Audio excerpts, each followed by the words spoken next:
Register కార్యాలయాన్ని జిల్లా register Kommineni Srinivasarao ఆకస్మికంగా తనిఖీ చేశారు. కార్యాలయంలో రికార్డులు, సిబ్బంది పనితీరును పరిశీలించారు. కొరత ఉన్న జూనియర్ అసిస్టెంట్ పోస్టులను భర్తీ చేసి మెరుగైన మౌలిక వసతులు కల్పిస్తామని జిల్లా రిజిస్ట్రార్ చెప్పారు. ఈ కార్యాలయంలో 69.48 కోట్ల రూపాయల రెవెన్యూ లక్ష్యం కాగా 54.55 కోట్ల రూపాయలు సాధించినట్లు ఆయన చెప్పారు. అలాగే నూజువీడిలో కొనసాగుతున్న సబ్ రిజిస్ట్రార్ కార్యాలయంలో మరింత వసతులు కల్పించాల్సి ఉందని జిల్లా రిజిస్ట్రార్ చెప్పారు. మరొక సౌకర్యవంతమైన భవనంలోకి సబ్ రిజిస్ట్రార్ కార్యాలయాన్ని మార్చడం జరుగుతుందని ఆయన చెప్పారు. మల్లవల్లి పారిశ్రామికవాడ, ఇతర పరిశ్రమలు ఈ సబ్ రిజిస్ట్రార్ కార్యాలయ పరిధిలో ఉన్నందున రెవెన్యూ పెరగనుందని జిల్లా రిజిస్ట్రార్ చెప్పారు.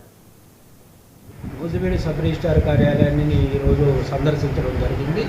నూజివీడు రిజిస్ట్రేషన్ కార్యాలయంలో ఉన్నటువంటి రికార్డులను, తర్వాత రిజిస్ట్రేషన్ వివరాలను, దస్తావేజ్ వివరాలను, అలాగే స్టాంప్ పేపర్లని అన్నింటినీ తనిఖీ చేయడం జరిగింది.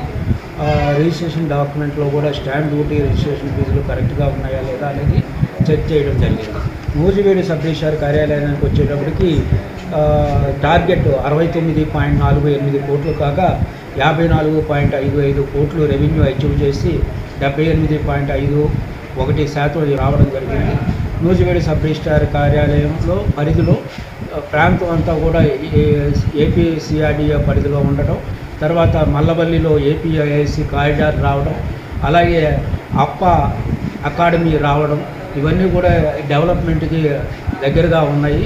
అంటే ఈ సంవత్సరం బాగా రెవెన్యూ రావడానికి అవకాశం ఉంది. రియల్ ఎస్టేట్ కూడా బాగా డెవలప్ అవడానికి అవకాశం ఉంది. ఈ సంవత్సరం టార్గెట్ని నూజివీడు సబ్ రిజిస్ట్రార్ కార్యాలయం